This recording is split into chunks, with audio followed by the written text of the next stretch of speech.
നമ്മുടെ ആരോഗ്യമന്ത്രിയെ മാരകായുധങ്ങളുമായി ആക്രമിച്ച കേസിൽ അന്ന് നമ്മളുടെ സ്പീക്കർ പറഞ്ഞത് നമുക്കൊന്ന് കേട്ടാലോ? പ്രതിഷേധിക്കാം, ഞങ്ങളൊക്കെ പ്രതിഷേധിച്ചു. പക്ഷെ കയ്യേറ്റം ചെയ്യാന്നുള്ള ശരിയല്ലല്ലോ ജനാധിപത്യത്തിൽ. മിനിസ്റ്ററുടെ കഴുത്തിന് പരിക്കുണ്ട്. മിനിസ്റ്റർ ഇപ്പം ഈ ട്രെയിനിൽ സഞ്ചരിക്കേണ്ട എന്റെ കൂടെ മിനിസ്റ്റർക്ക് പരിക്കേറ്റിരിക്കുകയാണ്. ഇപ്പൊ മിനിസ്റ്റർ ഇപ്പൊ അഡ്മിറ്റ് ചെയ്യാൻ പോകണം. സമരക്കാരൻ ആക്രമിച്ചു, പിന്നെ ആക്രമിക്കാൻ? ഇപ്പൊ സമരക്കാര് കയ്യേറ്റം ചെയ്തു, കഴുത്തിന് പരിക്കും. ഞാൻ അദ്ദേഹത്തെ കാത്തിവിടെ നിൽക്കുകയാണ്. മന്ത്രിമാർ കേട്ടല്ലോ. അതേ സ്പീക്കറോട് ഇന്ന് പത്രക്കാർ ചോദിച്ചപ്പോൾ അദ്ദേഹം പറഞ്ഞ മറുപടി കൂടി നമുക്കൊന്ന് കേൾക്കാം.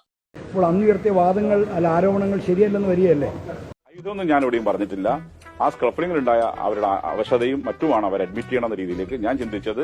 എങ്ങനുണ്ട് ഈ ആധുനിക കാലഘട്ടത്തിൽ എല്ലാം ഒരു വിരൽത്തുമ്പിൽ ലഭ്യമാകുന്ന ഈ കാലഘട്ടത്തിൽ ഇങ്ങനെ ജനങ്ങളെ തെറ്റിദ്ധരിപ്പിക്കുന്ന രീതിയിൽ സംസാരിക്കുന്ന എവർ ഇതൊന്നും ഇല്ലാതിരുന്ന കാലഘട്ടത്തിൽ എന്തൊക്കെ ചെയ്തു കാണും? അതൊക്കെ പോട്ടെ. ഇത്രയും പ്രശ്നങ്ങളൊക്കെ ഉണ്ടാക്കി നമ്മുടെ ആരോഗ്യവകുപ്പ് മന്ത്രി ഇപ്പോൾ എന്ത് ചെയ്യുന്നു ഒന്ന് കണ്ടു നോക്കൂ.